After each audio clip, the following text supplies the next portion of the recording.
বিয়ে খেয়ে আসার সময় আমাদের সাথে কি কি হলো সেটা নিয়ে থাকতেছে আজকের ভিডিও। এই শাড়িটা আমার পছন্দের একটা শাড়ি, সেজন্য হঠাৎ করেই মনে হলো যে আজকে এই শাড়িটা পরি। এই শাড়িটাতে আমাকে কেমন লাগতেছে তোমরা অবশ্যই বলে যাবে। তারপরে এই তো আমি চলে যাচ্ছি গাড়িতে ওঠার জন্য। আমরা সবাই মিলে চলে যাচ্ছি বিয়ে খেতে, আমার বোনের দেবরের বিয়ে খেতে। তারপরে এই তো আমি মোটরসাইকেলে উঠে গেলাম, আর এইদিকে দেখি আবরার একা একা তার বাবার গাড়ির সামনে দেখেন বসে আছে কিভাবে। যেতে রাস্তার মাঝখানে আবরারকে আমি পিছনে নিয়েছি, তাই আবরারের দেখেন কত পরিমাণ মন খারাপ। আজকের আকাশটা অনেক সুন্দর ছিল। তারপরেই তো আবরারের খালামণির বাড়ির কাছে এসে আবরারকে আবার সামনে বসাই দিছি। প্রথমে এসেই আমরা খেতে বসে গেছি, এইদিকে স্বচ্ছ আমাদেরকে পানি দিচ্ছে, তারপরে এই তো ভাত দিয়ে দিয়েছে আমাদের। এই তো আমার কাছে প্রথমে পড়ছে কলিজা, আর এই কলিজাটা আবরারকে খাওয়ানো হবে বলে রেখে দিলাম। বোনের নানা শ্বশুর আর এইদিকে আমার আব্বা একসাথে বসে থেকে ভাত খাচ্ছে। পরে আমাদেরকে দিয়ে দিয়েছে দই আর মিষ্টি। সত্যি কথা বলতে লাস্টের ভাতটুকু দই দিয়ে খেতে আমার অনেক বেশি ভালো লাগে। আপনাদের কার কার ভালো লাগে অবশ্যই জানাবেন। সাবান দিয়ে একা একা হাত ধোয়া যায় না, তাই এই তো আমরা দুইজন ফ্রেন্ডশিপ করে নিচ্ছি। তাদের বাড়ি গেলে এভাবেই হাত ধুই, তাহলে হাতটা সুন্দরভাবে পরিষ্কার হয়ে যায়। সময়টাকে সেজন্য আমি স্মৃতির পাতায় রেখে দিলাম। এইদিকে আমরা হাত ধুচ্ছি, আর এইদিকে এই আঙ্কেলটা পানি নিতে আসছে, সেজন্য আমি আবার তাকাই তাকাই দেখছি। হাত ধুয়ে এসে দেখি স্বচ্ছ ভ্যানের উপর শুয়ে থেকে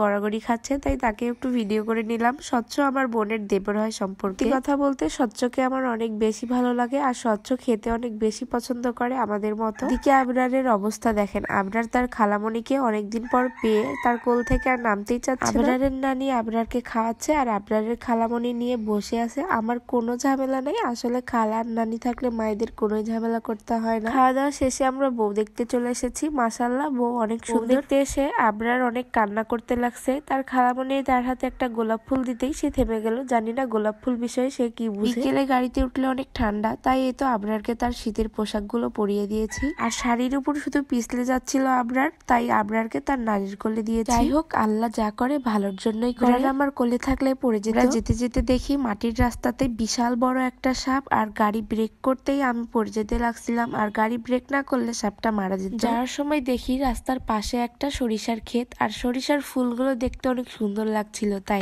তো আমিও নেমে পড়েছি শাড়ি পরে কিছু ছবি উঠানোর জন্য সরিষার ক্ষেতে। আমার মাথায় কোনো চিন্তা ভাবনাই ছিল না যে সরিষার ক্ষেতে ছবি উঠাবো। তো আবরারের বাবা বলতেছিল তুমি সরিষার ক্ষেতে শাড়ি পরে ছবি উঠাও, অনেক সুন্দর লাগবে তোমাকে। এই কথা বলতে সরিষার ফুলের সাথে ছবি উঠাতে অনেক বেশি সুন্দর লাগছিল। শীতে আমি কাউকেই সরিষা ফুলের সাথে ছবি উঠাতে বা ভিডিও করতে দেখি। আমার অনেক ইচ্ছা ছিল শীতের মধ্যে সরিষার সাথে ছবি উঠাবো, কিন্তু দেখেন কি একটা সুন্দর মুহূর্ত, শাড়ি পরে এসে সরিষা দেখতে পেয়ে গেলাম। আমাদের ওইদিকে সরিষার গাছ কেবল ছোট ছোট হচ্ছে, সরিষার ফুল তো দূরে থাক। যাই হোক, শাড়ি পরে আমাকে সরিষার খেতে কেমন লাগছে অবশ্যই জানাবেন। আমি এবং আবরারের বাবা দুইজনই ঘুরতে পছন্দ করি, কিন্তু কিছু কিছু সমস্যার জন্য আবরারের বাবার সাথে এখন তেমন একটা ঘোরা হয় না। 5-6 মাস পর ঘুরতে বের হয়ে সে আমাকে খুশি করার জন্য কোথায় নিয়ে যাবে সে নিজেও ঠিক পাচ্ছে না। বলতেছিল আবরারের মায়ের সংসারের জন্য তোমার যা যা প্রয়োজন তুমি তাই তাই নিয়ে নাও, কোনো সমস্যা নাই। আমার যেগুলা পছন্দ হয়েছে সবগুলাই আমি আবরারের মায়ের সংসারের জন্য নিয়ে নিয়েছি। আমার নতুন নতুন ভিডিও দেখার জন্য পেজটিকে ফলো করে পাশে থাকবেন। আজকের ভিডিওটা এই পর্যন্তই। আল্লাহ হাফেজ।